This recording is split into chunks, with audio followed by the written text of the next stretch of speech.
Years ago, the great screen actor Jimmy Cagney was working with a young actress that was about to be fired. He went to the director and said, "Let me talk to her." And he walked over to the actress and he said, "Look, it's simple. You walk in the room, you plant your feet, look me in the eye, and tell the truth." The logo of the X-Files is "The truth is out there." The truth is out there. I'm going to paraphrase. The truth is in here. You're about to hear the truth. I'm an actor. My name is John Cipher. For 7 years, I walked through the door, planted my feet, and tried to tell the truth as Chief Daniels on Hill Street Blues, as General Craig on the hit sitcom Major Dad. I was 2 years on Dynasty, year on Knots Landing. I've done 5 afternoon soap operas, 12 Broadway shows, and 20 films. One of the Broadway shows I did was the great musical Man of La Mancha on Broadway. I was Richard Kiley's original understudy. I sang the words to dream the impossible dream, to fight the unbeatable foe, to bear with unbearable sorrow, to run where the brave dare not go.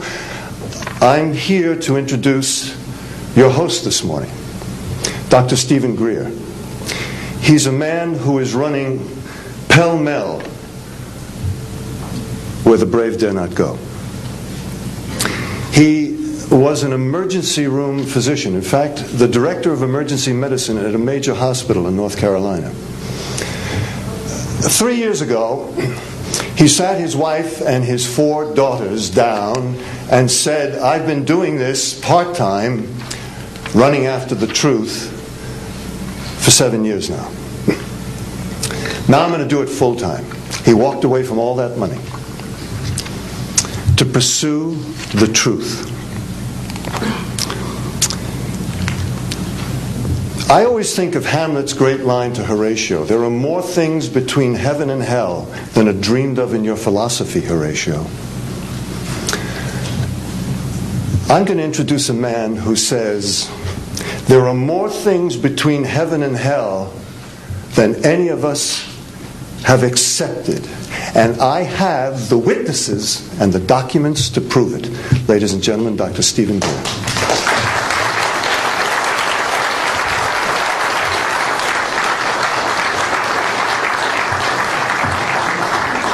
Thank you very much, John.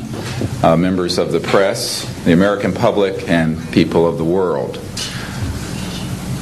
We are here today to disclose the truth about a subject that has been ridiculed and questioned, denied for at least 50 years. The men and women who are on this stage and the some 350 additional military intelligence witnesses to the so-called UFO matter and extraterrestrial intelligence can prove and will prove that we are not alone. I would like to thank Sarah McClendon, who is with us today, the famed White House correspondent, for her sponsorship of this meeting. Thank you very much, Sarah.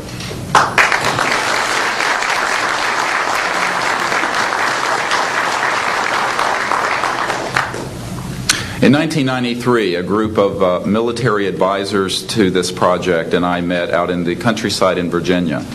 And we decided that it was time for civilians, military, intelligence, and other people to come together to disclose the truth about the subject which is called UFOs. Since that time, I have personally briefed a sitting Director of Central Intelligence, James Woolsey, President Clinton's first CIA director.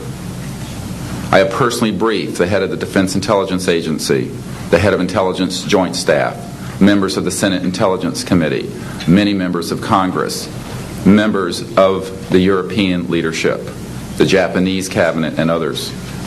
And what I have found is that none of them are surprised that this is true, but they are uniformly horrified that they have not had access to these projects. We can establish through these witnesses whom we have identified, which now number over 400, and these are people who have been inside the CIA, NSA, NRO, Air Force, Navy, Marines, Army, all divisions of the intelligence and military community, as well as corporate witnesses, contractors to the government. And these are folks who have been involved in so-called black budget or covert unacknowledged projects. These unacknowledged special access projects are taking in at least $40 to $80 billion per year. And they are sitting on technologies that can change the world forever. The reason we are coming forward now is that we are asking for the U.S. Congress and for President Bush to move towards an official inquiry and disclosure on this subject. It has the most profound implications for the human future, for the U.S. national security, and for world peace. Specifically, technologies connected to UFO and extraterrestrial vehicles, if declassified and used for peaceful energy generation and propulsion, would solve the looming energy crisis definitively, would end global warming, would correct the environmental challenges that the Earth is facing. It is also critical that we begin to debate as a society the propriety of placing weapons in space. If indeed, as we can prove, it is true that we are not alone and that space is territory which we are sharing with other civilizations, it could be a very imprudent, destabilizing thing to place weapons in space. This is not being debated because it is off the national and international radar screens. It needs to be placed on it, and we are here today to do it. We can establish through this testimony that these objects of extraterrestrial origin have been tracked on radar going thousands of miles per hour, stopping and making right-hand turns. That they use anti-gravity propulsion systems, which we have already figured out how they work in classified projects in the United States, Great Britain, and elsewhere. That these objects have landed on terra firma, at times have been disabled, and have been retrieved specifically by teams within the United States, that extraterrestrial life forms have been retrieved, and their vehicles have been taken and studied thoroughly for at least 50 years. We can prove through the testimony and documents that we will be presenting that this subject has been hidden from members of Congress and at least 2 administrations that we are aware of, presidential administrations, and that the Constitution of the United States has been subverted by the growing power of these classified projects, and that this is a danger to the national security. There is no evidence, I wish to emphasize, that these life forms from elsewhere are hostile towards us. But there is a great deal of evidence that they are concerned with our hostility. There are times when they have neutralized or rendered inert the launch capabilities of intercontinental ballistic missiles. Witnesses here today will describe those events to you. They have shown clearly that they do not want us to weaponize space, and yet we are proceeding down that dangerous path. And it will be established that these projects, because they have not been supervised properly by the Congress, by the U.S. President, by the international community, have become a threat to the national security. And for this reason, we feel we must disclose the facts. This is the beginning of the campaign for disclosure. And in a memo that I wrote to President Bush last week, I've stated that this campaign will persist until our goals are met.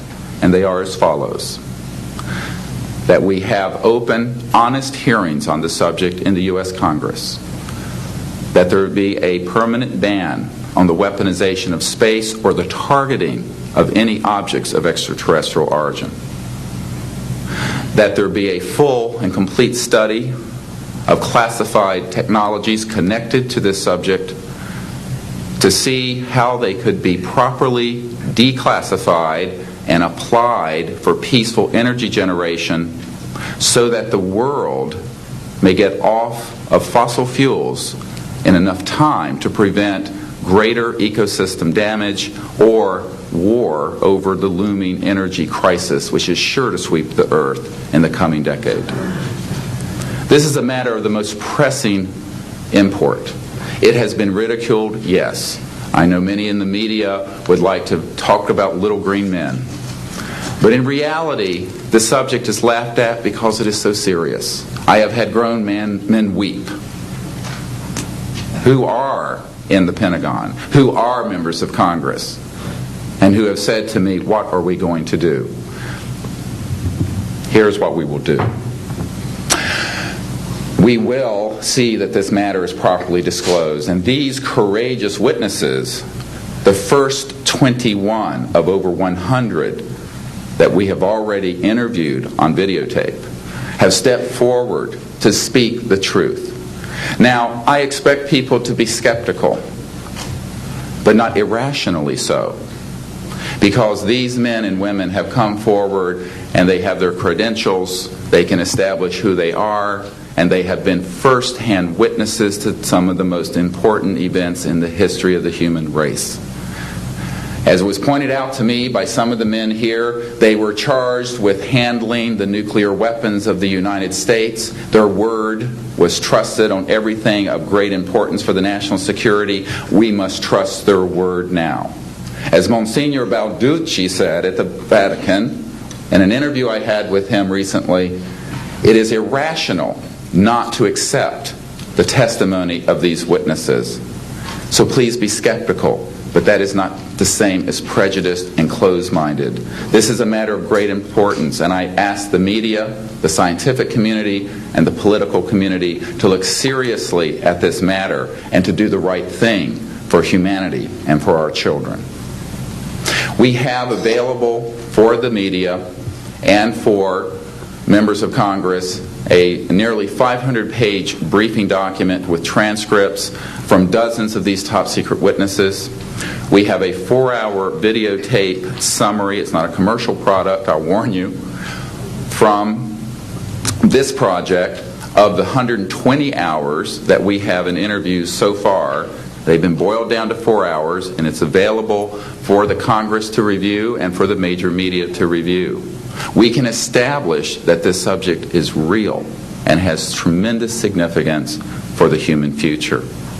I ask on all of you who are listening to contact the members of Congress that represent you and the leaders around the world and other countries and ask them to hold an honest inquiry into this subject, to support a ban on weaponizing space, since we are sharing space with other life forms, and that we move quickly as a people to understanding that this is the end of the childhood of the human race. It is time for us to become mature adults in the cosmic civilizations out there. To do this, we must become a peaceful civilization, and we must look as we go into space with an intent of cooperating with other civilizations, not weaponizing that high frontier. The men and women who will speak next will do so in order, beginning on your left. They will introduce themselves. I ask for the media to refrain from questions until each witness has spoken briefly about who they are and what they have personally been involved with or witnessed in their government, military, or government-connected careers. At the end, we will have questions. All of you may ask questions for as long as we can stay here, and we will provide you with all the information that you need. So we will begin now with the first of our witnesses, Mr. John Callahan.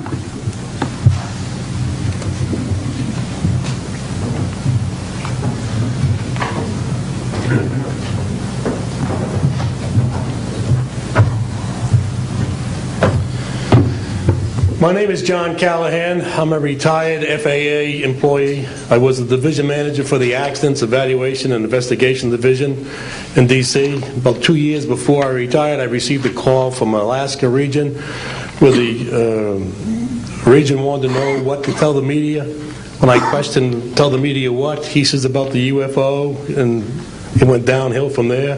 What UFO? It turned out I told them what any government employee would do at that time was to tell them it's under investigation. And then I had them send all that data to the FAA's tech center in Atlantic City. The next day, my immediate boss, service director, Javi Safir, and I went to Atlantic City. I had just purchased a new video camera, and I videoed the event. And in Atlantic City, we had them play back on a scope, you would call it a scope, a plan view display, PVD, exactly what the pilot seen or what the controller seen, and we tied that in with the voice tape so we could hear exactly what the controller said and what he heard, and we taped it. We came back the next day, briefed the administrator, Admiral Ingen, on what happened. He wanted a 5-minute briefing. After we started the briefing, he wanted to know if he could see the video. We put the video on. He watched the video, the whole video. The next day, he set up a meeting for me to give a dog and pony show to President Reagan's scientific staff and whoever they brought over, and to hand off all that data to them. That morning in the FAA round room, it was either 9 or 10 o'clock, 3 men from Reagan's scientific staff, 3 CIA people, 3 FBI people, and I don't remember who the other guys were, along with all the FAA experts that I brought with me that could decide or talk about the hardware and the software, how it worked.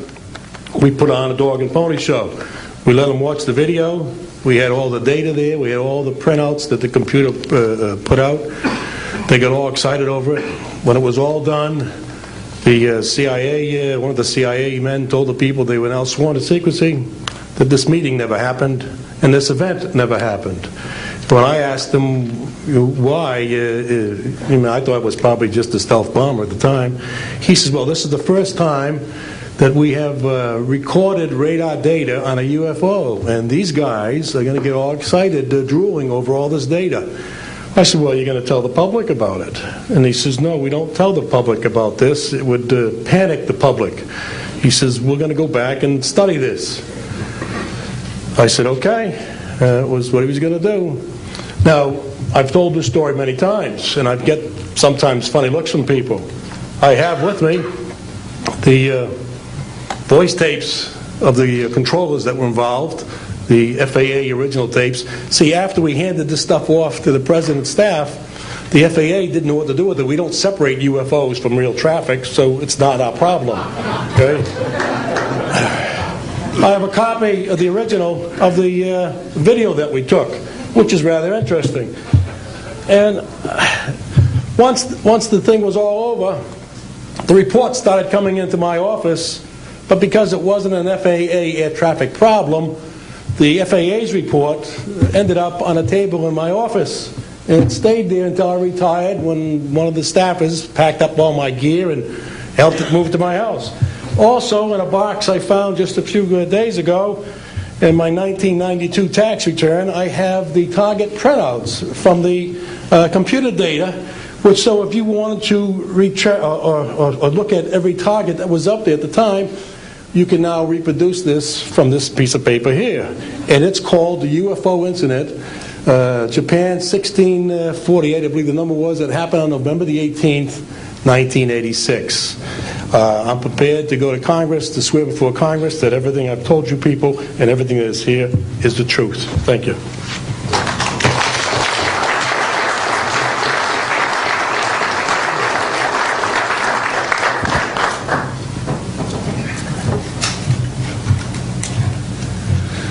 Good morning. I hope you'll pardon me. I'm a little bit nervous. My name is Charles L. Brown. I'm a Lieutenant Colonel, U.S. Air Force, retired, subsequently 7 years with the Foreign Service. I like the name Charlie Brown. A gentleman by the name of Charles Schultz, of great talent, sort of elevated the name, if you will. During World War II, I was a young farm boy from West Virginia. I got the patriotic bug, joined the United States Army, ended up flying bombers in Europe, and ended the war transport in the Pacific.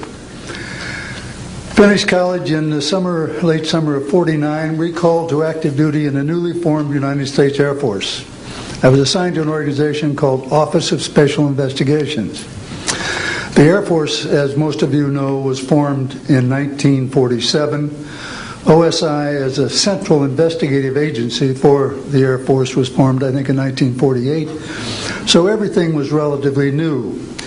Needless to say, starting in 47, UFOs were rather new. The Air Force Air Technical Intelligence Center was at Wright-Patterson Air Force Base, and I had my office in a building adjacent to it. And our organization was the worldwide investigative agency for the Air Force for any unidentified flying objects. This lasted for about 2 years. The project name was known as Project Grudge. It was a predecessor to a project known as Blue Book, which Andrew Pelt headed. During my experience with it, I would collect the data I didn't collect it, it was sent into my office. I analyzed it. As a pilot investigator, I was able to offer some bits of advice to the Air Technical Intelligence people. Now, you might visualize a massive office, but as I recall, we had a first lieutenant, a secretary, and a technical sergeant. That was the essence of Project Blue Book when it started, or Project Grudge. Blue Book, and expanded somewhat. During the review as an analyst of these various documentary reports, if you will, or documents, I became clearly convinced that there was substance to what was being reported, in that we had ground visual, ground radar, airborne visual, and airborne radar confirmation of some of these sightings. The individuals who made the sightings were everything from airline pilots, military pilots, police officers, some of the people that your lives depend upon on a daily basis. These are very reputable and credible people. I hope that the testimony here from very credible people will convince you of that and will further Steve Greer's disclosure project, in that pressure needs to be brought to bring this to the attention not only of the Americans, but the people all over the planet.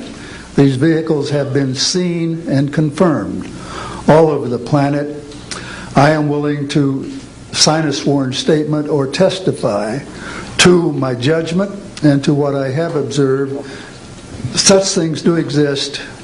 Please believe me. Please believe those who follow me. Thank you.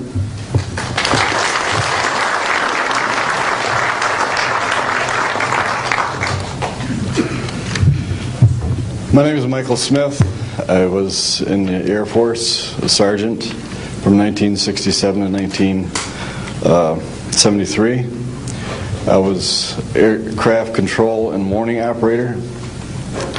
While I was assigned to Klamath Falls, Oregon, in early 1970, I arrived at the radar site, and they were watching a UFO on a radar that was hovering at about 80,000 feet.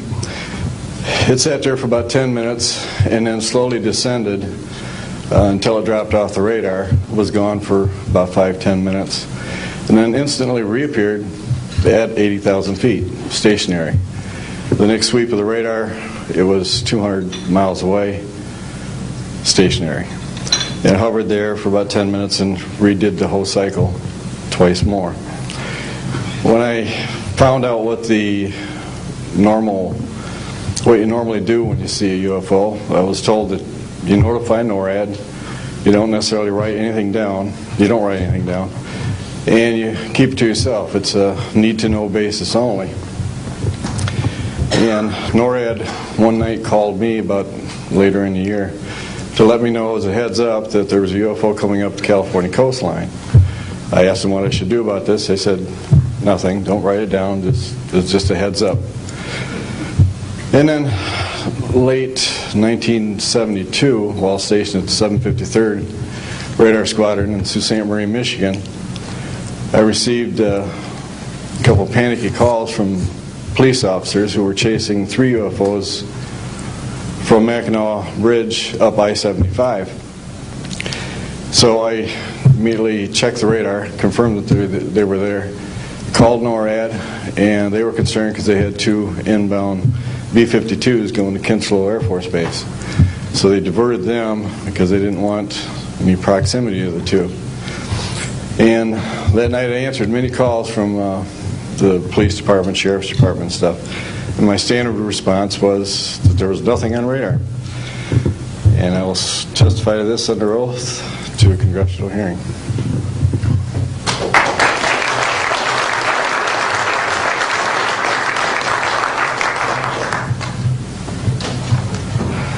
Good morning. My name is Enrique Colbeck. I am a air traffic controller. I'm sorry for my English. I'm so scared. I'm not accustomed to talk in front of a lot of people. I'm here because I'm being a witness in a voluntary way on my work. I work in Mexico City as radar controller and the International Airport of Mexico. And I'm going to give an example about this science that we have in Mexico for several years, and this issue happens a lot of times on my country, unfortunately. For example, in March 4, 1992, we detected 15 objects west side of the Toluca airport that is very close of our international airport at 50 miles more or less. Then July 28 of 1994, we have almost a collision or something that we can name in that way with an international flight, domestic flight of Aeromexico 129, commanded by the pilot Raimundo Cervantes Ruano, that has a trash or something about in his main landing gear in the right leg. That's occurred at night at 10:30 more or less. Then in the next week, the same year, in the same moment, the Aeromexico Flight 904 has another almost collision that was reported for the pilot Corso, the Capitan Corso, at 11:30 in the morning, and we detect that object on a radar suddenly, just for a moment. Then in the next week we have a lot of sightings reported by the pilots that give us information about the weird traffic or something, brighting lights and different times, and we detect some of them in that week. But in September 15 of 1994, we have a detection about 5 hours more or less on a radar and a new equipment that we believe that that equipment was working in not a good way, because it's not human that you have detection by 5 hours of the same object and apparently without movement. Well, we concur with the technical persons of radar in our country that the radar system was working well, and was very exciting, and we surprised when at the next day we received information about a periodist named Jaime Maussan that is studied these cases in Mexico, about that a sighting from a lot of people in the Metepec city. There is another point located southeast of the Toluca airport, about a sighting of the big flying saucer, apparently 50 meters of diameter, then for a lot of people, and that led the trashes something in the ground. Well, next November 24 of 1994,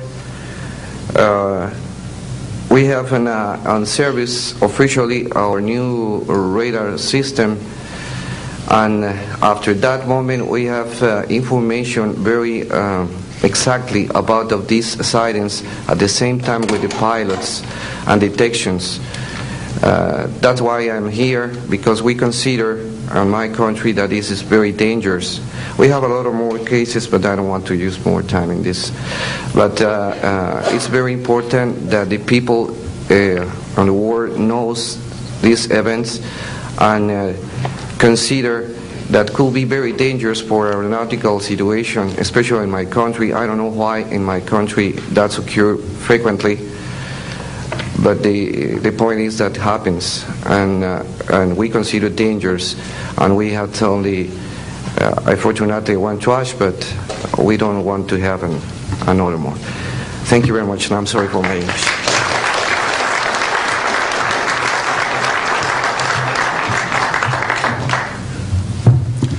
My name is Graham Bethune. I'm a retired Navy commander, pilot, had a top secret clearance.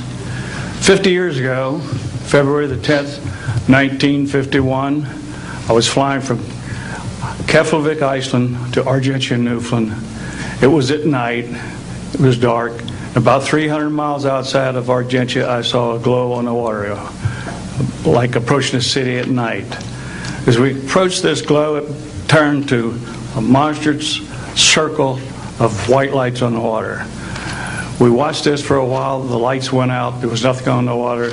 Next thing we saw was a yellow halo, small, much smaller than whatever it was launched from, and that was 15 miles away, up to our altitude. Because of the trajectory, I disengaged the autopilot, shoved the nose over to try to go under this thing. At that time, I heard a noise underneath. I thought maybe it hit us. It was actually some of the crew members ducking, and they collided, and a couple of them were injured. Then it appeared over to the right and moved out slowly and flew with us. It was still not at our altitude, but we could see the shape of it. It had a dome. We could see the coronal discharge. I went back aft to let the other pilot, Al Jones, take my seat to see what the passenger's reaction was. Came back to the cockpit, told him not to report anything, simply because what the psychiatrist had said to me, maybe they would lock us up. So basically, the instruments in the cockpit, we had 4 or 5 failures in the area of magnetic compass, the electromagnetic effect, in area of directional finders, and this type of thing. The craft was tracked by radar in excess of 1,800 miles an hour. It never did get to our altitude. We had 31 passengers, plus the psychiatrist and the crew members, that all cited this at different areas. When we landed at Argentia, Newfoundland, we were interrogated by the Air Force, an excellent interrogation, Captain Paulson. When we landed at the Naval Air Test Center here at Patuxent River, we were required by Navy intelligence to make out individual reports. Out of the National Archives, I have the 18-page official Navy and Air Force report. I've made up a report to straighten out all the truth. There's a stack of books out there this high that have written all of this up. So the truth is here. I will testify under oath before Congress that everything that I have said is true.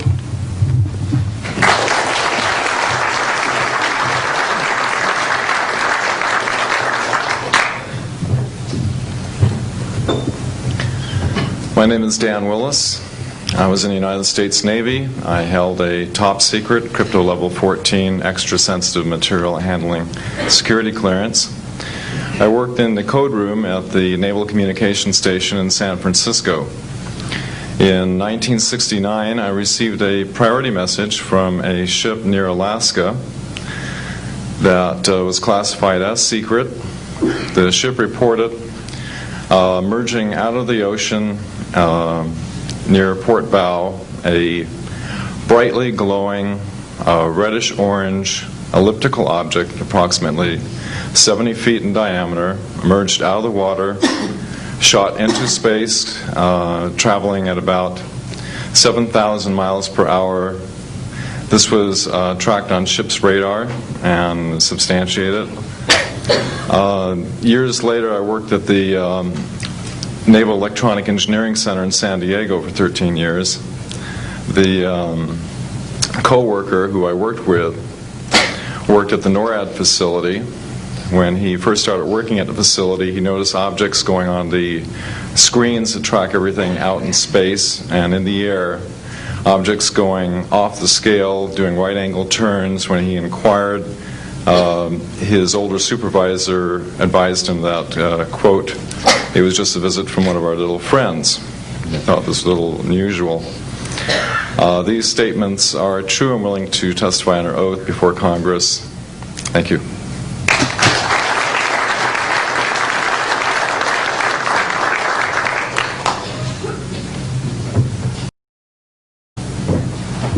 My name is Don Phillips.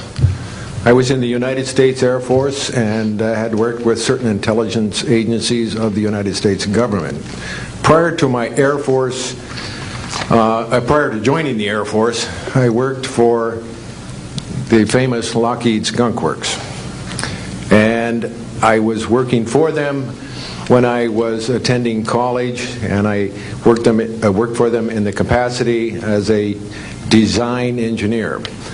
It was one of my proudest moments of my life to work with a man by the name of Kelly Johnson. A lot of you might be familiar with that. It turns out that the models of aircraft that we were building, as you know, were all classified, were in the deep black, and that I came in on the end of the U-2 project. My main project was known later as the SR-71. The SR-71 had a predecessor. It had a special model built for the CIA, and that those models were one passenger, one pilot special aircraft in order to get from one place to another very, very quickly. Now these SR-71s, as we know them, the Blackbird, are the type of aircraft that are still classified in a sense as far as the altitude that it flies at and also the speed records that it holds. I'm very proud to say that this aircraft played a big part in helping to end the Cold War. The aircraft, the predecessor aircraft, there's strong evidence to suggest that perhaps these aircraft had a different role once in the air. Each pilot, and I know a few of them, each pilot had an assignment before they took off, okay? They learned about the assignment immediately prior to takeoff, and there's strong evidence to suggest that there was a dual role in that they were monitoring some type of traffic to and from planet Earth. This can be verified at a later point. I'll jump into my military experience. My first field assignment for the United States Air Force was at Las Vegas Air Force Station, and that was my first experience with Las Vegas, and I couldn't understand why people were being so excited about going to a place such as this, but I soon found out about a year later. Nellis Air Force Base is located there. Nellis is a major training center for different types of special aircraft and fighter aircraft, one of the premier training sites for pilots all around the world. However, when I learned that my assignment was at a radar site 50 miles out of town, up near Mount Charleston, I had no idea where I'd be, so finally in the daylight I was able to find the location and reported in 1965 for duty. In 1966, early in the morning, about 1 to 2 a.m., I was staying there on base, and our barracks were at about 8,000 feet. I heard a lot of commotion. You know, at that altitude, sound carries tremendously. And I thought, well, it's early in the morning, it's summertime, and it's very warm, and maybe I should get up and take a look. I didn't really want to, but I got up and took a look, walked up to the main road up near my office, which was the commander's office. I was on the commander's staff, Lieutenant Colonel Charles Evans. And I was saying, who's making all this noise? Who's making all this noise at this time of the morning?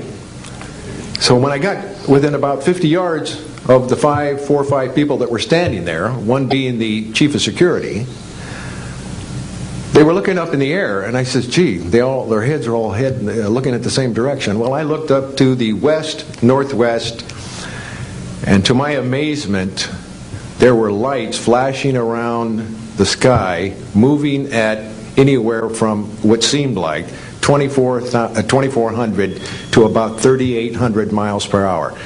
Now, the fact that we're taking an estimate from a distance, we figured, well, this is quite something. However, we continued to watch these darting lights go across the sky and stop, absolutely stop, come to a dead stop, and reverse in an acute angle their direction, and then proceed on in they were traveling so fast that you could almost see a pattern left by, if you are computer people, when you move a mouse real quick across the screen, you see a little bit of a tail.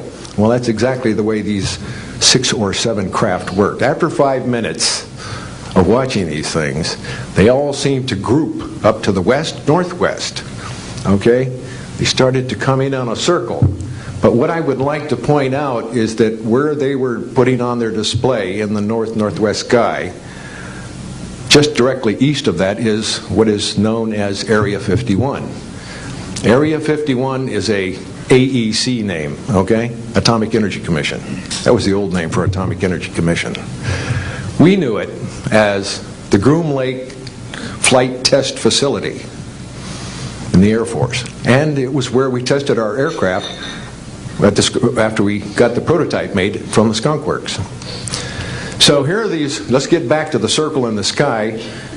What they did was coalesce and started rotating in a circle, and then they disappeared. Well, I thought, gee, this is something that we have to keep quiet, and that was verified by the Chief of Security. But we waited there and talked it over for a little bit, and it seemed like, I think it was an hour. Then came the radar people from the scopes, which were at 10,000 plus feet, came down for their dinner at 2 o'clock in the morning. And the first person off the bus was a good friend of mine, Anthony Kesar. He said, he was white as a sheet, and he says, "Did you see that?" Yeah, we all said, yeah, it was a nice display. What a show. He says, "We documented them on radar." And he says, "We didn't give them clearance. The standing order was let them fly through the radar beam." He says, "We documented 6 to 7 UFOs. Now, we don't know who was guiding those, but they were certainly intelligent. And we don't know where they landed because they coalesced and disappeared. So I will say at this point, to keep it short, that I will testify under oath as to what I say is true, and I will do so before Congress. Thank you.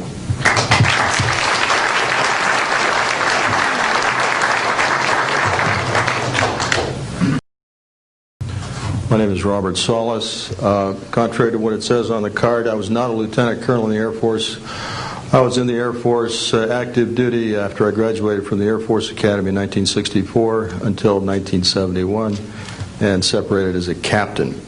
In March of 1967, I was stationed at Malmstrom Air Force Base, Montana, as a missile launch officer, Minuteman missiles. On an early morning of March 16th, 1967, I got a call from my primary security guard upstairs. We had about 6, as I recall, flight security airmen upstairs. I was downstairs 60 feet underground in a capsule monitoring and controlling 10 nuclear-tipped Minuteman missiles. I got a call that morning that they were seeing strange lights flying in the sky. I disregarded that call, told them to call me when something more significant happened. I got another call subsequent to that call, and this time it was a more intense tone in the guard's voice. It was very clearly very frightened. He said there was a bright, glowing red object hovering outside the front gate. It was oval-shaped. He had all the other guards out there with their weapons drawn. Right after that call, I woke up my commander, who was on a rest period, Fred Mywald, a retired colonel now, and told him about the phone calls. As I was telling him about the phone calls, my weapons started going down, one after the other. They went into a no-go condition, what we call a no-go condition. They were unlaunchable. We lost somewhere between 6 and 8 weapons that morning. within minutes of having received that second phone call of a UFO hovering outside the front gate. Again, that morning, after reporting it to the command post, we were informed that a very similar incident happened at Echo Flight. I was at Oscar Flight.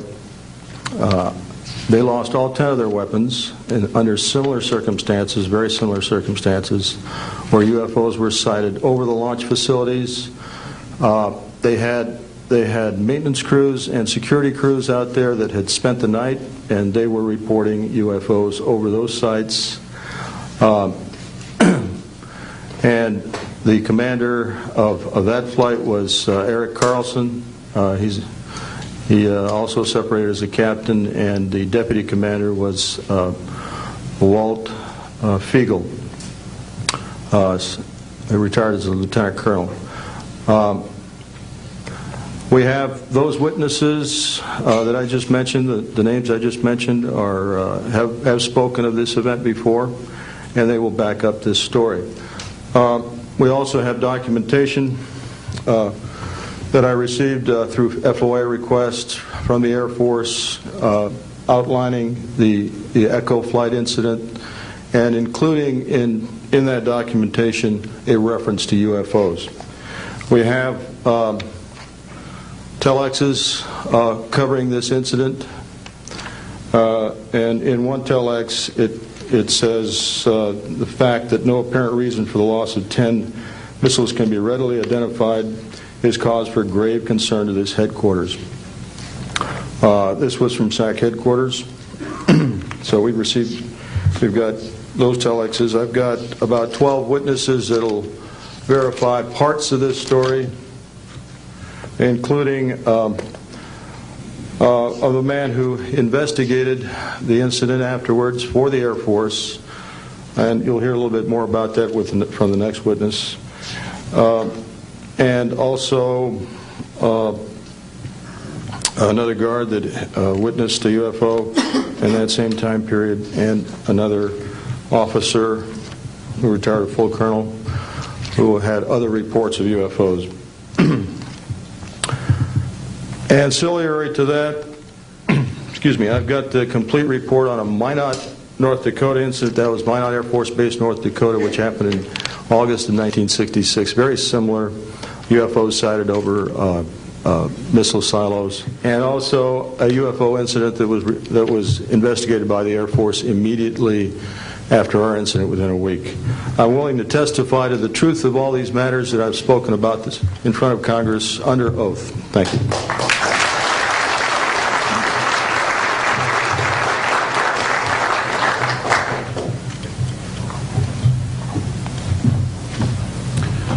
Good morning. My name is Dwayne Arneson. I served 26 years as a communication electronics officer in the U.S. Air Force, all over the world, including Vietnam. I was lucky to be selected to be commander of 3 different units in the Air Force. I held a top secret SCI TK clearance, and for those who don't know, it is slightly above top secret. I retired in 1986 as a colonel at Wright-Patterson Air Force Base in Ohio. I would like to relate about 3 different experiences, if you will, that relate to UFOs. As a young lieutenant over in Germany, Ramstein Air Base, Germany, back in the early 60s, I was in charge of the cryptographic center. I had a top secret crypto clearance at that time, and I can clearly recall seeing a message that went through my crypto center which said that a UFO had crashed on the island of Spitsbergen, Norway, and the team of scientists were coming to investigate it. Going forward to the 1967 time frame, I was assigned to the 28th Air Division at Great Falls, Montana, and I was the officer in charge of the communications center there. Also, I was a top secret control officer for the division. I had a crypto account. I was an account custodian, and I also passed out nuclear launch authenticators. During that time, I can recall seeing a message come through that communication center which said, basically what Bob just got through talking about, is that a UFO was seen near the missile silos and the missiles were deactivated. Coincidentally, The person that Boeing sent to investigate the particular missile conditions, if you will, what made them shut down, was my first manager at Boeing, Mr. Bob Kaminsky, who has since passed away. And I can recall him on different occasions. He lived close to me in Auburn, Washington. That's where I'm from. And he said, Arnie, he says, those missiles were perfectly clean. That was the result. So the one last incident concerned when I was as a commander of the unit in Great Falls, or in Caswell Air Force Station, Maine. I had contacts with the security police at Loring Air Force Base, and they told about UFOs that were seen near the nuclear weapon storage areas on Loring Air Force Base. And I'd be glad to testify to Congress that this is absolutely the truth. Thank you.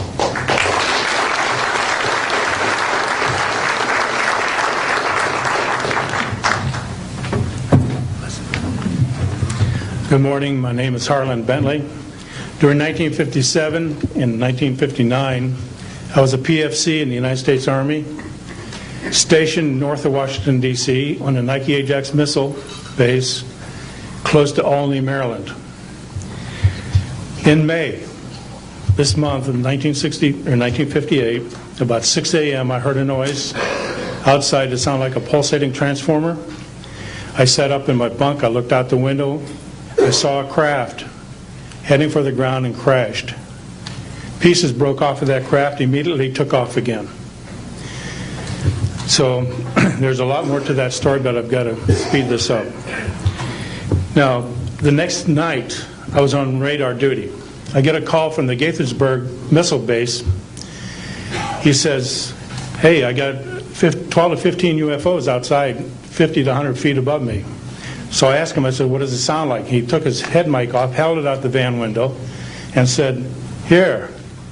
And the same sound I heard the previous morning, except a lot more of them. So my radar was on standby, so I immediately turned it on and got the blip just outside of the ground clutter. I marked it on my radar screen. And then for a few minutes later, all of a sudden they took off. As they took off, the sweep came around, hit the blip. The second, and when it came around, it hit it again. That blip was 2/3 away off my radar scope. In order to get that far at a constant velocity was 17,000 miles an hour. That was my first incident. 10 years later, by this time I received a Bachelor of Science degree in Electrical Engineering, and I was working in California. Now, I'm sorry that all I can say is I was somewhere in California working on a classified project that had nothing to do with my experience that I had there. As I was working, and it was like 2 or 3 in the morning, California time, I heard a Houston astronaut communication link, comlink. I didn't pay much attention to it until I heard the word bogey. Of course, my ears picked up immediately. An unidentified flying object of some sort, whether it's a craft, meteorite, or whatever, was on a collision course with that module going to loop around the moon.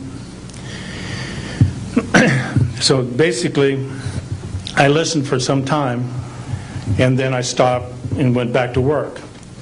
And then I heard, there they go. In the astronaut world, some of you may not know this, there's a term called green turtle. And it used to be, I don't know if it is today or not, but it used to be is you're not allowed to use profanity over the net. And the first person that does that, whoever hears it first and says green turtle, that astronaut's got to buy that man and his entire family a dinner at the most expensive place at Cape Canaveral. Well, to end this real quick, one of them said, damn, they went off, the UFOs took off. And he says, damn, that was fast. And somebody yelled, green turtle. And then he said another word, a synonym to crap. And then somebody else yelled, green turtle. And you could see him grit his teeth, because now he had to buy 2 expensive meals. And my particular experience, I will testify before Congress if necessary, and explain exactly what happened. Thank you.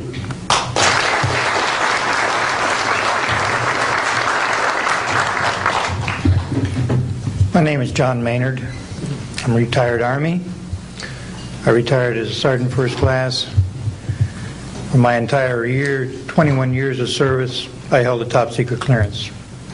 Compartmentalized at times to as high as TK, Omni, Crypto, and others. I had access to very, very sensitive documents. My testimony is basically two-pronged. One, I retired from DIA in 1980. And when as an administrator you take over an office, you take over everything and you sign for everything. And I signed for well over 2,000 documents. In order to sign and inventory those things, you have to read them. Not word for word, but basically I went through every document to make sure that it was complete. It was there as they told me, that when I turned my charge over to the next person, those same documents were there. So I got quite a good knowledge of what was going on in those documents, and believe me, there are many, many different references to UFOs. There was also NPIC pictures that shows that it would targeted objects that were casing you out. Now, I worked on the SALT 1 and SALT 2 areas for the office that I worked in. So we were taking pictures all the time for verification of nuclear disarmament. And there were some objects in those pictures that didn't belong there. The second prong to this whole thing is that a lot of people talk about conspiracies over a shadow government. I'm willing to testify before Congress that these black operations do exist. I nearly became part of it. But I saw the light, I think. Or was it? And I got out. And that's it. We have to disclose what we know. And I am willing to testify before Congress under oath, or before any other organization, that what I witnessed was true.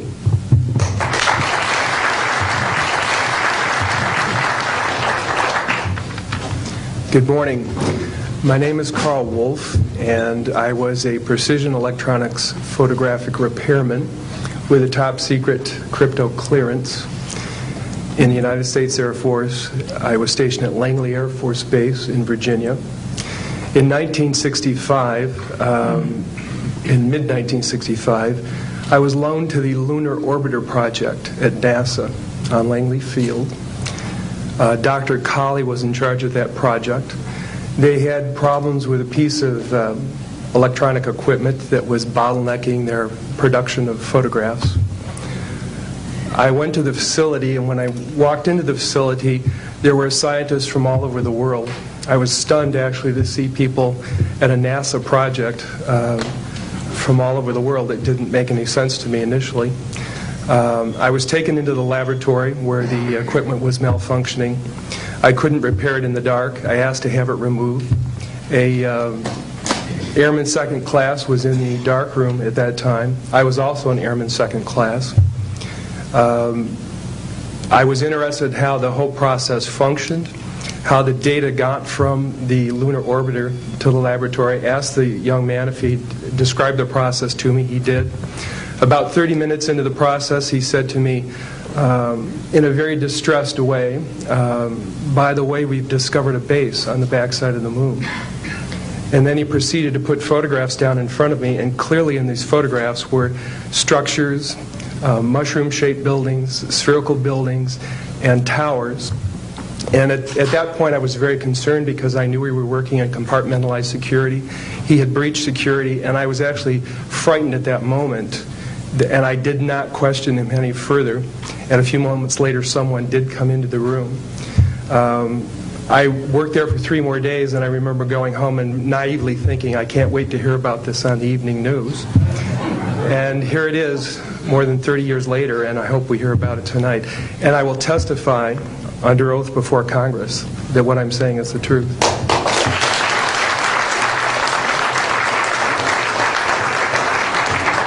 Thank you, Carl. Good morning, everyone.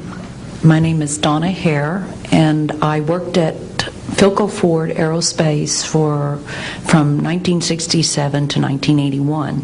During that time, I was a design illustrator, draftsman. I did the launch slides and landing slides, and also projection plotting boards, lunar maps for NASA. We were a contractor, but most of the time I worked on site, in Building 8. I had the opportunity to do extra work during downtime, which was between missions, and I walked into a photo lab, which was the NASA lab, across the hallway. I had a secret clearance, which is not that high, but I was able to go into restricted areas, which this was. At the time, I was talking to one of the techs in there, and he drew my attention to a photograph, a NASA photograph. It had a dot on it, and I said, "What is that?" Well, he drew my attention to it, and I said, "Is that a dot on the emulsion?" And he said, and he's smiling, and he has his hands crossed, and he said, "Round dots on the emulsion don't leave round shadows on the ground." And this was an aerial photograph of the Earth, I'm assuming the Earth, because it had pine trees on it, and the shadows of the craft, or whatever it was, were in the same angle as the trees. And by its very nature, UFO, and I wanted to clarify that to a gentleman that was talking to me, means unidentified. So I did not know what this was. But I realized at this point that it's very secret, that it was kept secret, because I asked him, "What are you going to do with this piece of information?" And he said, "We always airbrush these out before we sell them to the public." So they're pesky little creatures appearing on this photograph they wanted to get rid of. After that, I decided I would ask questions to other people that work there. And I found that I had to ask them away from the site and not on site. A guard told me that he was asked to burn some photographs and not to look at them. And there was another guard guarding him, who was in green fatigues, watching him burn the photographs. And he said he was too tempted. He looked at one, and it was a picture of a UFO, and he was very descriptive. I can go into that later with anyone. He immediately was hit in the head, and he had a big gash in his forehead. He was knocked out, and he's terrified, so he would have to be protected. Another incident, I knew someone in quarantine with the Apollo astronauts. He told me that the Apollo astronauts saw craft on the moon when we landed, and that is what he told me. And he also was afraid. He said that the astronauts are told to keep this quiet. They're not allowed to talk about it. So I do want to let you know that I worked out there for a number of years, and I ran into this. So it's not something everyone knows that works out there for a long time. My boss didn't know about it.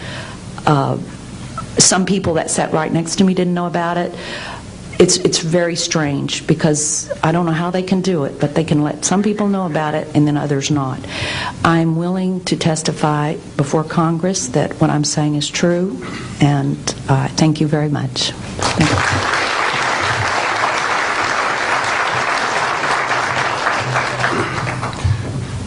Good morning, ladies and gentlemen, and members of the press. My name is Larry Warren. 20 years ago, in 1980, I was a security specialist assigned to RAF Bentwaters, Woodbridge, NATO Air Force facilities in Suffolk, East Anglia. I had a secret security clearance. I guarded our backline nuclear weapons that were stored there at the time, without the knowledge of the people of Great Britain. I went through a portion of a 3-night UFO event where objects made incursions over our WSA, fired pencil-thin beams of light into them, and adversely affected the ordnance, possibly. These objects were on the ground on 2 different nights. Potentially there was another life form seen. This is an unpopular truth. These events were of extreme defense significance to not only Her Majesty's government, but this government as well, and they are still shrouded in secrecy. They are very complex. They are very vast. This is more about a human rights issue than just a UFO issue. 20 years ago, this room would be empty. I see a turn in history. This is history in motion, but unfortunately it's history with a security classification. I would be more than honored to swear under oath that I experienced what I did, I saw what I saw, These events produced not only, after numerous denials by this government, a memo by Lieutenant Colonel Charles Holt, our deputy base commander, which reads like science fiction. It also produced, years later, an on-site audio tape he made as these objects performed their feats and did what they did and violated airspace. These events are of extreme defense significance. I hope my brothers in arms that went through these events will be given immunity at some point and be able to join us here. It is an honor to share the stage with all of these people. And I think for all of our children, my son Dennis, God bless you, son, we can change the world. You're heroes for being here also, and I will testify in front of Congress if asked to. God bless. Thank you.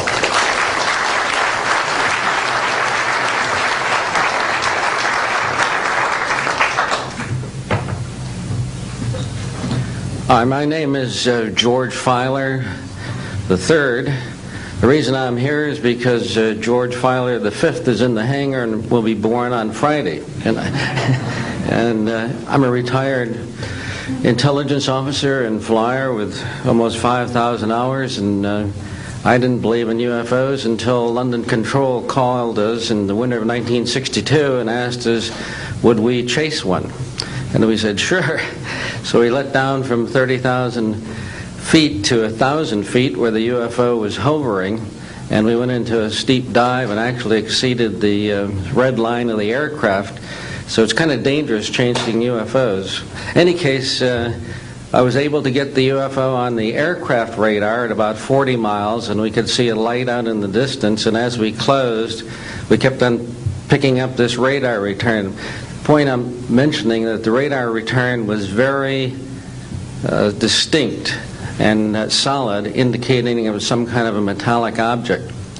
We got about a mile from the UFO, and it kind of lit up in the sky and went off into space, very similar to what the shuttle looks like when it takes off.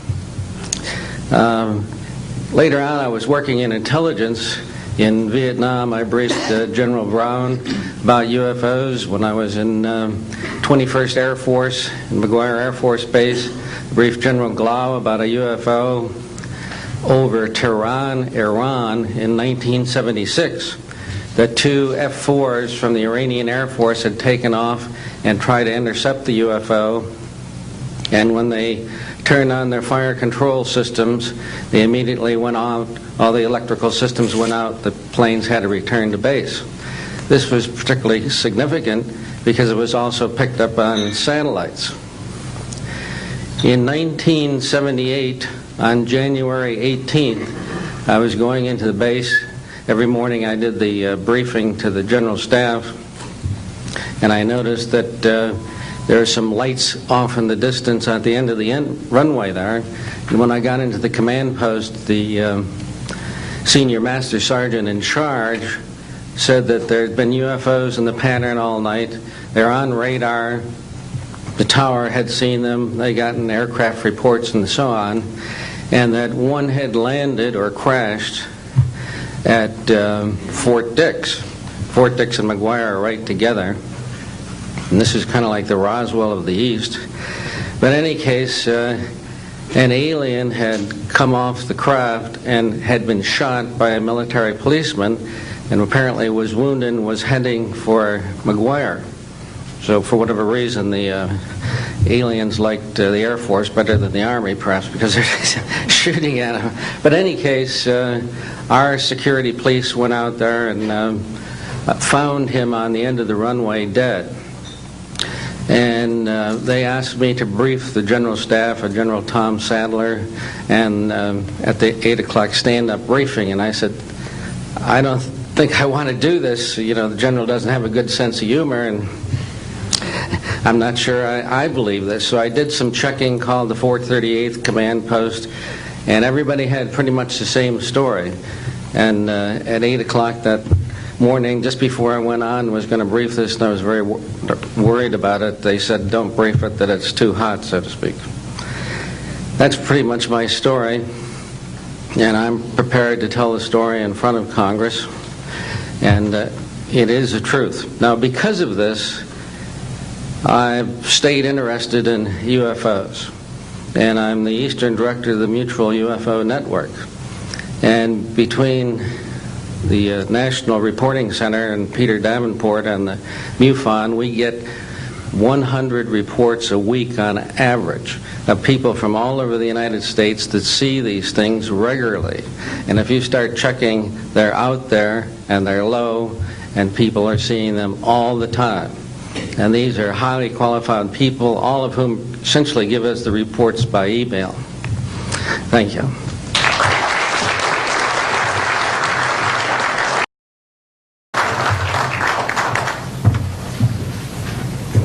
Morning, ladies and gentlemen. My name's Clifford Stone. I was a Sergeant First Class, United States Army. I had a secret clearance with nuclear surety. I could get the clearance that I needed to do whatever it was that was necessary for me to do at the time on special operations when I was called in on those. What I'm referring to here is that I was involved in situations where we actually did recoveries of crashed saucers, for lack of a better term, debris thereof. There were bodies that were involved with some of these crashes, also some were alive. While we were doing all this, we were telling the American public there was nothing to it. We were telling the world there was nothing to it. I'd like to go into detail on some of the cases, about the nuts and bolts cases right here, but I will be available if you have any questions concerning my involvement in this. You can talk to Dr. Greer to arrange for me to get to talk to you. But the whole situation is, we've set back, we've told the American people that there's no such thing as UFOs. I've been involved where we have recovered these objects. We know them to be of extraterrestrials. In 1969, I had an event that happened to me while I was stationed at Fort Lee, Virginia. We went to Indiantown Gap, Pennsylvania. That would be my first exposure to any time that we would be recovering an unidentified flying object. When we went there, we already had people that was already in the facility. We were a backup team, which was supposed to be NBC, because there was supposed to be some nuclear materials that was on board this craft. Later on, most people involved would have been were to be told that there was nothing on board it. It was nothing more than just a crash of one of our aircraft. I know better, because I was one of the people that approached it with a Geiger counter to get surface readings. I was the first person to go ahead and see that there were bodies on it. That would be the first of approximately 12 events. UFO crashes are not events that take place every day. They're rare. I know we're not alone in the universe. I know that the absence of evidence is not evidence of absence. It's evidence that has been denied to the American people.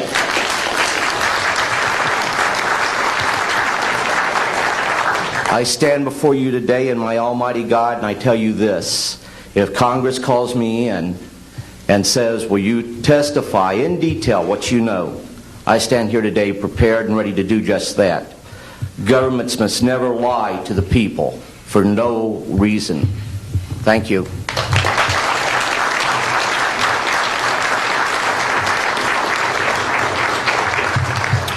Good morning. My name is Mark McCandlish, and for the last 21 years I have worked as a conceptual artist for a variety of defense contractors. I've been involved in conceptual artwork of the production thereof for Rockwell on the X-30 program, and also on the HISTEP program. That's spelled HYSTP, means Hypersonic Testbed Program.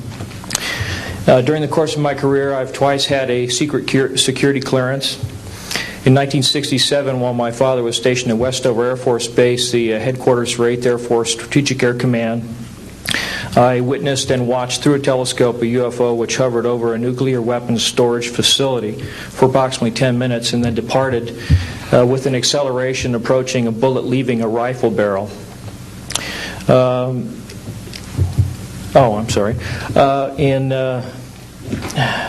1988, in November, a college buddy of mine, an associate by the name of Brad Sorensen, informed me that he had personally witnessed 3 flying saucers at a very large hangar at Norton Air Force Base during the course of an air show that was held on Saturday, November 12, 1988. I subsequently called my congressman from that district, I called his office. This was Congressman George E. Brown Jr., who at the time was the chairman of the Congressional Committee on Space Science and Advanced Technology. I naturally assumed that since this presentation that Brad talked about was for top military brass and certain congressional individuals, that his office must have coordinated this with the local Air Force Office of Public Affairs. A male staff member in Congressman Brown's office not only confirmed the exhibit, but the fact that there were 3 discs at that exhibit. These discs were hovering off the floor without any visible means of support. They were referred to as alien reproduction vehicles, also nicknamed the flux liner because they used high voltage electricity. Let's see. To keep things short, this is a diagram that I made based on a sketch that Brad Sorensen did for me in rough form shortly after he had his sighting, and subsequently cleaned that drawing up and made it much more accurate. And that's the drawing that Dr. Greer is holding there now. Later on, I obtained photographs that were taken in 1967 by a military pilot, Harvey Williams, flying a C-47 for the Air Force at 12,000 feet, approximately 25 miles southwest of Provo, Utah. This particular vehicle matches the so-called ARV in all proportions and respects in terms of the detail of the shape of the craft. And this was photographed, as I say, in June or July of June of 1967. I later spoke to a gentleman by the name of Kent Sellen that I met at an air show at Edwards Air Force Base in 1992, the first unveiling publicly of the B-2 bomber. He indicated to me that in 1973, when he was a crew chief working on experimental aircraft at Edwards Air Force Base, that he had unintentionally wandered into an area where there was a classified aircraft, namely the ARV. He described it in detail, and he added other details to the account concerning the configuration and the operation of the vehicle that Brad Sorensen was not aware of. Subsequently, Brad Sorensen met with the famous aeronautical designer Burt Rutan, gave him a copy of this blueprint which you've just been shown. Mr. Rutan felt that it was a joke and put it on his wall as kind of a joke. And a third party confirmed for me later that a Colonel Ray Walsh from Edwards Air Force Base was visiting Mr. Rutan, saw this blueprint on the wall and registered quite a degree of shock and anger, wanted to know where the hell he got this blueprint, because there was in fact such a craft at that time, approximately 1994-95, in a hangar at Edwards Air Force Base, North Base Complex at that time. Subsequently, I've done a lot of research on this product, this vehicle. I've come across a number of declassified documents that show that the Air Force, as early as 1960, was wind tunnel testing flying saucer shapes up to Mach 20. And I also have declassified NASA documents that show similar shapes. In fact, this is the document here that more or less details the wind tunnel testing up to Mach 20. This is the NASA document right here that was declassified, and it shows a variety of spherical and lenticular shapes that were flight tested up to, or I should say wind tunnel tested up to Mach 6. I subsequently obtained a copy of an inter-office memo from Hercules Aerospace that describes a particular type of science involving something called zero-point energy and scalar waves. According to Brad Sorensen, this is the basis of the technology for these anti-gravity propulsion systems. This particular document here describes 6 different meetings involving the Defense Intelligence Agency and cooperative efforts with the Russian scientific community in investigating this, what is called the fundamental enabling technology that was originally discovered apparently by Nikola Tesla in the early 1900s. Anyway, I could provide you much more detail at a later time, and I am prepared to testify in detail concerning these events and their truthfulness before Congress. Thank you very much.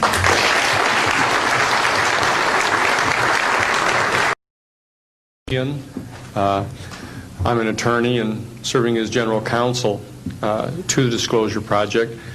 I'm a 1967 graduate of Harvard College in American Government Studies and Constitutional Law, and a graduate of Harvard Law School. And I served as general counsel and one of the co-counsel for the New York Times in the Pentagon Papers case, and was involved in briefing and arguing the case in front of the United States Supreme Court, giving permission to the New York Times to publish the classified documents, the 47 volumes of the Pentagon Papers.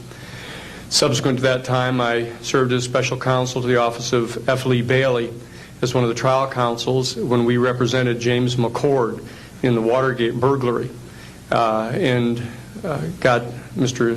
McCord to write the letter to Judge Sirica to reveal the Watergate burglars' relationship to the plumbers unit in the White House at that time. Subsequent to my service in that case, I went back to Harvard to the Divinity School to study Judeo-Christian social ethics and public policy. Did my master's work and PhD work there, and became general counsel for the United States Jesuit headquarters in Washington, D.C., assigned to the National Social Ministries Office and their public policy office. It was there in 1977 that I was contacted by Miss Marcia Smith, who was the director of the Science and Technology Division of the Congressional Research Service. She asked to meet with me, and I met with her, and she informed me that President Carter, upon taking office in January of 1977, held a meeting with then the Director of Central Intelligence, who was George Bush Sr., and demanded that the Director of Central Intelligence turn over to the President the classified information about unidentified flying objects and the information that was in the possession of the United States intelligence community concerning the existence of extraterrestrial intelligence. This information was refused to the President of the United States by the Director of Central Intelligence, George Bush Sr. The Director insisted that the President, in order to have access to this information, needed to have clearance to contact the Congressional Research Service, to contact the United States House of Representatives Science and Technology Division, to have them undertake a process to declassify this information, because the DCI suspected that the President was preparing to reveal this information to the American public. The Congressional Research Service Science and Technology Division, under the directorship of Marcia Smith, was contacted by the House Science and Technology Committee and instructed to undertake a major investigation of the existence of extraterrestrial intelligence and the relationship of the UFO phenomenon to this. I was contacted by Ms. Smith and asked, in my capacity as General Counsel to the United States Jesuit Headquarters, National Social Ministry Office, to see if we could obtain access to the Vatican Library, to obtain the information that the Vatican had with regard to extraterrestrial intelligence and the phenomenon of the UFOs. I pursued that with the permission of Father William J. Davis, the director of the National Office, and we were refused access as the United States Jesuit Order to the information in the possession of the Vatican Library. When I reported this to Ms. Smith, she then later subsequently asked me to participate in a project which I can go into some detail during the question and answer period or later to individuals, pursuant to which I was given access to, as a special consultant to the United States Library of Congress Congressional Research Service, to the classified portions of the Blue Book project of the Air Force. At that point, it was in 1977, approximately May of 1977, I went to the Madison building of the United States Library of Congress. There was no one in the building at that time. It was brand new. I was directed to a basement office where there were two guards at the door and a third sitting at the table who took my identification, verified that I'd been designated as a special consultant to the Congressional Research Service of the United States Library of Congress, and was admitted to the room. I thereupon found photographs, some dozen photographs, of what is unquestionably an unidentified flying object on the ground that had crashed and plowed a furrow in a field of snow, and it was embedded in an embankment. There were United States Air Force personnel surrounding this craft, taking photographs of the craft. And one of the photographs, I could see that there were some symbols on the side of the craft. And so I proceeded through the photographs and found a close-up photograph of these symbols. I'd been instructed that I was to take no notes and had to leave my briefcase and all my identification outside of this room, but I had brought with me a yellow pad.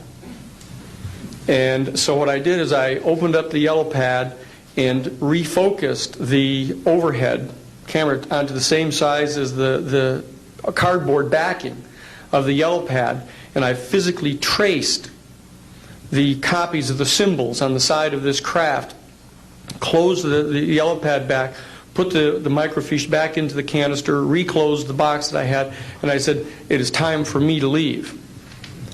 And I took this and proceeded to leave the office, at which point the security guards stopped me, and one of them said, "What is that you have there, Mr. Sheehan?"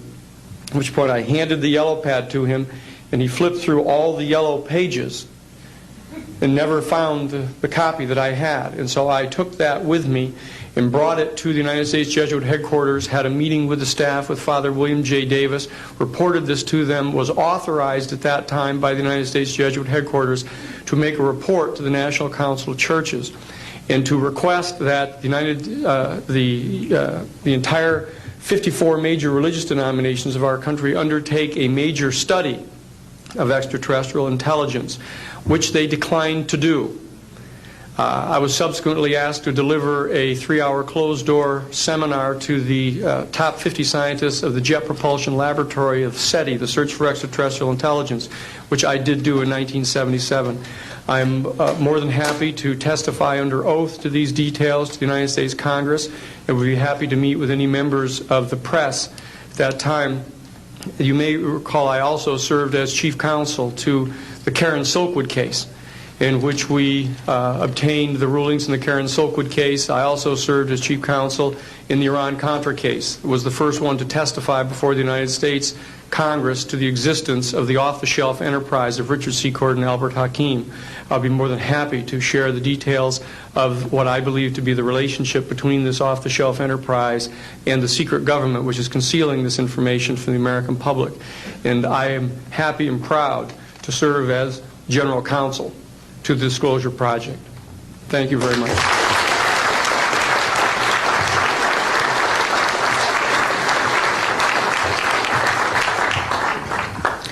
Good morning. My name is Carol Rosen. In 1974, after being a 6th grade school teacher, I was introduced to the late Dr. Wernher von Braun, in the U.S. the father of rocketry. In my first meeting with him, during that first 3.5 hours, he said to me, "Carol, you will stop the weaponization of space." And I said, teachers don't stop until June. He said, "No, you have to understand, this is February, and we have to prevent the weaponization of space because there is a lie being told to everyone that the weaponization of space is now first being based upon the evil empire, the Russians. There are many enemies," he said, "against whom we're going to build this space-based weapon system. The first of whom was the Russians, which was existing at that time. Then there would be terrorists. Then there would be third world countries. Now we call them rogue nations or nations of concern. Then there would be asteroids." And then he would repeat to me over and over, "And the last card, the last card, the last card would be the extraterrestrial threat." Well, at the time, I kind of laughed when he said asteroids, and when he said extraterrestrials, I knew I wasn't going to deal with that subject. And now we hear on the news just today, this week, that they've slid in another enemy. Only this time we're going to protect our satellites. In other words, we have to have some reason to spend these trillions, to waste these dollars on a space-based weapon system, and they're all lies. This is a system, he told me, that would never protect anyone. Even back then, he talked about suitcase bombs. He talked about chemical, viral, bacterial, biological warfare, that these space-based weapons would never protect us against.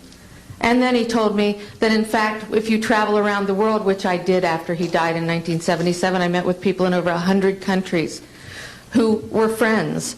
They didn't want to build space-based weapons. I became a space and missile defense consultant. And I worked with people around the world. I became an advisor to the People's Republic of China. They don't want to build a space-based weapon system. And he told me back then that they didn't. He said, go to Russia. They're considered to be the enemy. I got on a plane by myself. When I got to Russia, I had a list of people that I had read out of the newspaper. Chernenko was in office then. He was the only one I didn't get a chance to meet. They introduced me to everyone when I got there. And when I got back, I said, oh my Lord, this man is telling the truth. There is no threat. And I've been waiting until this day for 27 years, and I'm expecting the spin to happen, because he also explained to me that as a military strategist, as a person who worked on the MX missile, which I did later, he said, you will find that there is going to be a spin to find some enemy against whom we have to build space-based weapons. And now we should expect the spin, because he said part of the formula for the intelligence community is if they might have a weapon, then we have to consider that they do have these weapons. So now they do have these weapons, so now we have to build these weapon systems. And that's the formula, except that it's all based on a lie. And we have witnesses here today that have shown you that these extraterrestrial beings, that these craft that have come here are now not UFOs, they're identified flying objects, and we know that they have beings in them. And we have witnesses here who have told you that they can shut down our missile silos, they can stop a rocket going into space that's a test. We have witnesses here who have worked in the classified departments, who have the courage to come forward here to support what Wernher von Braun told me back in 1974 to 77. And I will testify before the Congress that when I founded the Institute for Security and Cooperation in Outer Space, which I shut down a few years ago because I didn't believe we had a chance with this huge, integrated around the world, complex weapon system, that we had any chance at all of transforming that war industry into a space industry that could provide benefits, like Dr. Greer has said, of global warming. We can end that situation of that problem. We can end the energy crisis. We can build now non-polluting technologies. Wernher von Braun used to tell me that we could have cars back then that drove around off the ground. He described this to me on beams so that we have no pollution on this planet. And we can solve the problems of the people that are urgent and potential, and the other animals and the other cultures on Earth and in space. And we can end the arms race without dislocating the industry jobs, without disrupting the economy, by transforming, Wernher von Braun told me, the war industry into a global cooperative space industry that will provide, he said, finally, more jobs and profits on this planet than during any hot or cold wartime, more products and services that can be applied directly to solving the problems of this planet. And we can have a whole planet now that lives in peace on Earth, with all the cultures on Earth, and with all the extraterrestrial cultures in space. And these are words that Wernher von Braun told me in 1974, and I will testify before the Congress under oath about everything I have said and more. Thank you.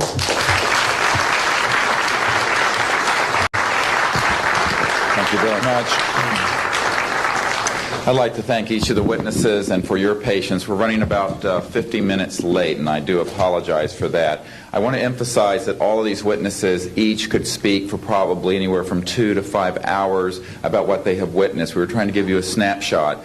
We have another 400 of these witnesses. I have carried this burden for 8 years. I'm now giving it to you, the American people and the people of the world, to take it forward. What I'd like to do now is open the audience for questions from the media.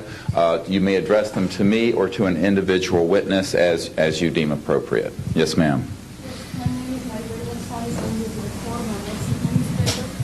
Yes, Maribel Gonzalez with Reforma, Mexican newspaper. I have 3 questions. One is, if you... right here.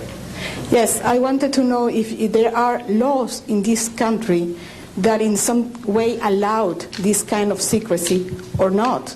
And then I wanted to know if there's a need to change any kind of law.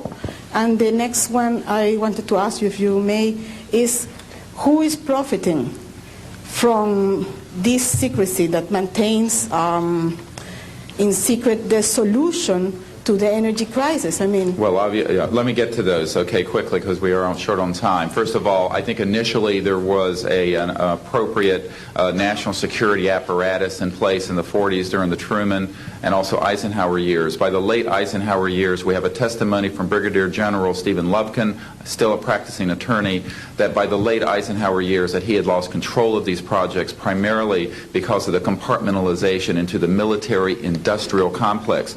Operative word industrial. There are corporations such as SAIC, Lockheed Martin, Northrop, and others that deal specifically with this issue, with advanced energy and propulsion systems connected to UFOs. And I think that what has happened, from the best we can tell, from insiders that have briefed me for now about 8 years, is that we have lost control of these projects from a constitutional law perspective because the infrastructure within military intelligence and corporate channels is so well funded and so complex and labyrinthine that there are compartments within compartments within compartments, and people who are in the Congress who make inquiries, and in fact President Clinton, when he made inquiries, were simply denied access, as you heard earlier that President Carter was denied access. On your other question, I would say that in terms of profiting from the status quo, big oil. There are certain geopolitical and financial infrastructures that would not welcome a definitive replacement to the fossil fuels. I will tell you, and we can prove this with other scientists who are ready to come forward, that we already have a complete replacement for any fossil fuels or ionizing nuclear power plants. We don't need them. We haven't needed them. Probably have not needed them since the time I was born. Now, of course, this is a major issue. You're talking a multi-trillion-dollar global infrastructure change. And so this does hit the alarm bells at the National Security Council economics area. However, what is more serious to the national security? Keeping the status quo or letting ourselves go into a global ecosystem collapse and running out of fossil fuels and having massive rolling blackouts, not just in California, but globally. We have got to do something about this, and soon, and that's why we are advocating open hearings in the Congress. Other media, please. Yes, sir. I just want to know if anybody at the UN is looking into this. I personally met with Boutros Ghali's wife, Aliyah Ghali, who said that her husband was quite concerned about this. This was in the 1990s. Since then, we know that there have been other people at the UN who've made inquiries. The problem is the UN has no mandate to deal with this. It needs to be given a mandate from its constituent member nations. And I think that the public and the member nations need to ask that the United Nations get involved with this. This is an international peace issue and an international security issue, and it should be taken up by the UN Security Council. And, of course, we are recommending that as well. Yes, sir. So I think my question is actually to Clifford Stone. You said that you had seen aliens on a craft that had crashed. I wondered if you could describe what they looked like. I could, but it would probably take a whole lot of time. The reason I state that, when I got out in 1989, we had cataloged 57 different species. You have individuals that look very much like you and myself that could walk among us and you wouldn't even notice the difference, except for some of the things that they might be able to go ahead, even in a dark room, and touch an object and go ahead and identify what color that object might be. They would have a heightened sense of smell, sight, hearing. The situation is that you have various types of what we normally call grays. We didn't call them grays in the military, but you had at least 3 types of the grays. You had some that were much taller than we were. The unique thing that I'd like to point out for the most part is that the entities that we did catalog were in fact humanoid. Now this created a situation where the scientific community was trying to figure out why that would be the case, because you would expect that if life evolved on other planets that they would take on some type of other being, so to speak, not necessarily look humanoid or be bipedal such as we are. But apparently we got quite a few of the species out there that are humanoid in appearance, and that creates a question that yet has to be answered by science. Yes, and as I call on you, please state the news agency that you were with. Yes, ma'am. Deanne Divis with United Press International. Could you please address the vehicle that there was a drawing displayed of? Why would this vehicle be on display at an air show? What is the power source that you are asserting is going to be so very useful?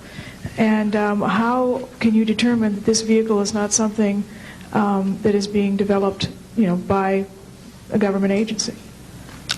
In fact, I think that was the testimony. This is an alien reproduction vehicle, and just to be clear, this means that it is based on advanced anti-gravity and zero-point energy propulsion systems. Those are the propulsion systems. They are being manufactured by a consortium of companies that include Lockheed Martin, Northrop, SAIC, and other corporations. They do have superluminal capacity, in other words, faster than the speed of light capacity. I think Mr. McCandlish and other witnesses that he's identified could go into more of the technical physics of it. I'm just a country doctor from Virginia, I tell people. I mean, really. And but this is actually what is the reason it's called alien reproduction vehicle, is that it's based on the study of extraterrestrial vehicles, but it is manufactured by human military intelligence, aerospace contracting arrangements. And this is very important. It means that we, Homo sapiens, have the ability to access this so-called zero-point field of energy, which is the ambient field of energy from which all matter and energy is fluxing, and can access that energy and generate all the power we need to run this planet without fossil fuels or pollution. Do you have any direct evidence, though, that this, we're talking about the same government that so appropriately named a snooper program Carnivore. So just because it's named the alien reproduction vehicle, considering the history and the questions that have been existing for such a long time about flying saucers, do you know, is there any direct reason to believe that this is actually derived from technology? Any of the witnesses who can attest to that? And how would this, a propulsion system, a rocket engine doesn't necessarily translate into electricity. Can you elaborate on that? Well, the first part of your question, I would say that the testimony of witnesses we have, some of whom are here, others that are not here, but they're in the briefing materials, is that we have studied specifically extraterrestrial vehicles which have been retrieved. The breakthroughs in that research have led to applications that have led to the building of this and similar anti-gravity devices, and that in fact this can be proven in open testimony before Congress, and that is exactly what we are calling for. We have the witnesses to establish this, and they also have the documents and the specific details of the propulsion systems. But this is not a jet internal combustion system at all. It is actually kicked in by a type of electric power source, and it then accesses this ambient zero-point energy field that is responsible for all matter and energy existing, and by special configurations and what have you, it causes a cancellation of mass inertia and an anti-gravity effect. And this is a complex technical discussion which is probably beyond the scope of this conference, but we have materials in the briefing document that we can provide you with references to people who have studied the anti-gravity effect as far back as certainly the 1950s. We have one witness who said that his family was connected to the RAND Corporation, and that by the mid-1950s that more money had been spent on anti-gravity propulsion systems than the totality of the Manhattan Project. So yes, we can establish those elements. Other questions?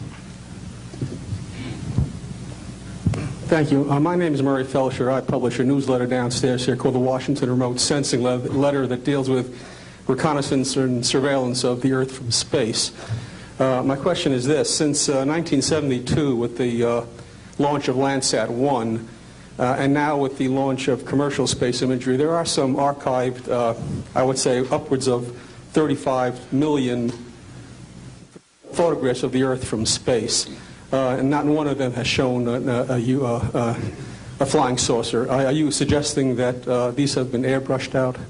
We're suggesting that there is a system before the public gets hold of anything that's off of a government-connected satellite. There is a compartmented operation that does indeed sanitize them from this type of evidence. And I think the testimony of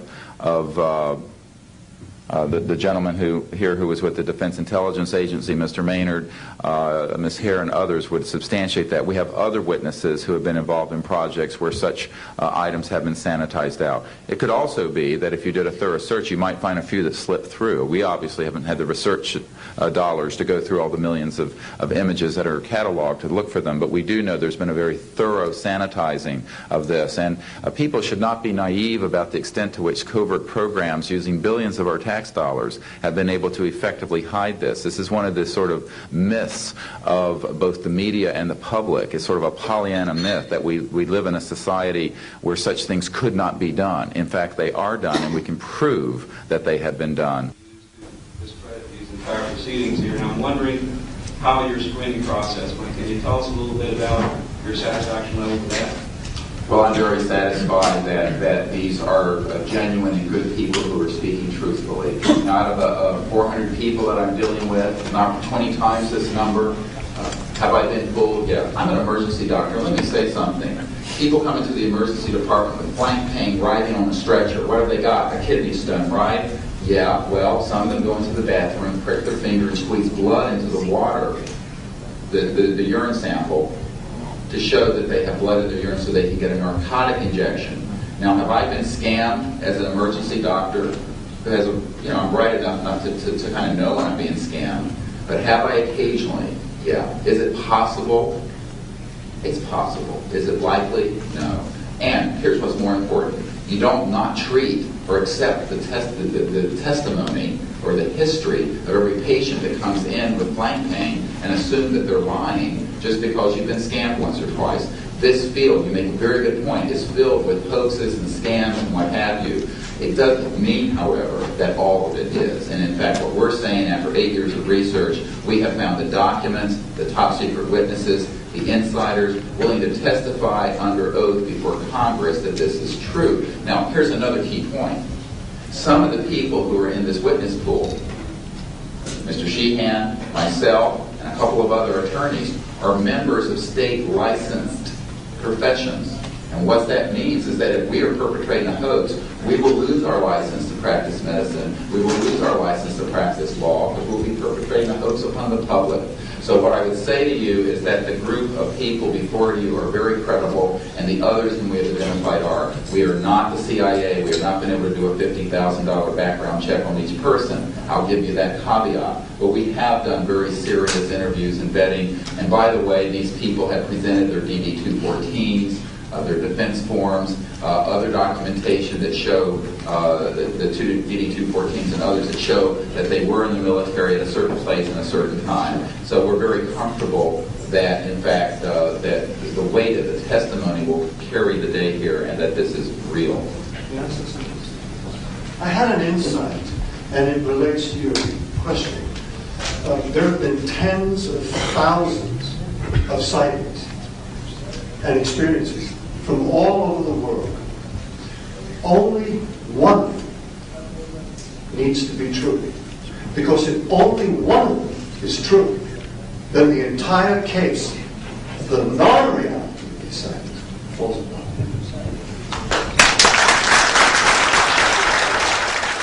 Such evidence out of the public domain, yes. A priori, all signed agreements and oaths that have flowed from such operations are null and void. What that means is, in legal theory, is that if it's an illegal enterprise, the agreements those that are entered into as a result of that illegal enterprise have no legal standing. So one of the things I would like to announce today is all of the men and women listening to this need to know they are free to speak. We are declaring all national security oaths on this subject null and void. They have flowed from illegal operations that have no standing constitutionally. My people, my mother's family, who fought in the American Revolution, were prisoner of war with the British to help found this country, did not fight and die to form the United States so that this kind of chicanery can go on. So these men are free to speak, and there can be no legal repercussions against them. We have legal counsel who will also support this theory, and we're taking this to other constitutional scholars. It is time for that game to end. It is time for a new era in the human experience. Yes.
Has also escaped the oversight of the president. We know for a fact that this has happened. I personally briefed President Clinton's first CIA director on this. I was informed that they had no access to these projects, although they knew they existed. I was told the same thing by the senior investigator for the Senate Appropriations Committee, a man named Dick D'Amato, who in 1994 told me that there were somewhere between $40 and $80 billion a year going into these classified projects, and that he, with a subpoena on behalf of the Senate and a top-secret clearance, could not penetrate them. He told me these were the varsity team of all black projects, covert projects. So this is really serious stuff, and it brings into question, have we gone down the road that Eisenhower warned us about a little too far when he said, beware of the military-industrial complex, that it can escape the checks and balances of our democracy. And I think on this particular issue, it in fact has, and it's time for the Congress to represent the people in this regard and to reassert its oversight of these projects. One last question. When you talk about putting the checks and balances back into place, talk about the passion of these people, if you would. How confident are they? Well, they know what they saw. I mean, these are men ranging from Air Force and NRO officials to people who have been contract agents for the CIA to people who have been pilots in World War II and are heroes of our country, the greatest generation that Tom Brokaw talks about. And so what I have to say to you is that these people know what they saw. They're not going to be speaking about anything except what they directly witnessed. And we're not talking lights in the sky and swamp gas. We're talking people who have actually retrieved extraterrestrial vehicles who are going to be here today. Very good. We'll take one picture of it. That's concrete and that's based on reality. But anyone who does further research in this field will find that they are not hostile. None of them are hostile. They have shown us that they can shut down missile silos and rockets. They have not destroyed us, and they've been here for tens of thousands of years. We know of 50 years worth, more or less, of secrets. We know of major... What about this hybrid breeding program that keeps being referred to? Well, again, we're not dealing with these kinds of things. We are dealing with credentialed, unimpeachable witnesses here who have worked in projects. We're not dealing with that. We're dealing with what we know. What we know is that these are not hostile entities. I don't know how to explain this to you except that people here, we're all still here. The world is still here. And they have shown us what their technology is capable of doing. And you can yet imagine, and you can hear from witnesses who've worked in fields of re-engineering, back engineering, what kinds of technologies can come out of this to literally save people from the suffering that's going on right now. I don't doubt the possibility of that. Yes, and that's what this disclosure is about. It isn't about these other kinds of stories that you have no proof of and nobody does. And the fact is, we have proof here of what we're saying. Well, they have removed artifacts. Well, again, we're not going to deal with this kind of story, and a lot of that is manufactured also. That's for sure. So what we're dealing with here is concrete evidence, documents, people who work in the industry, naval military industrial complex, the intelligence community. I worked on the MX missile, and I was threatened if I went public with that whole story. So you can imagine.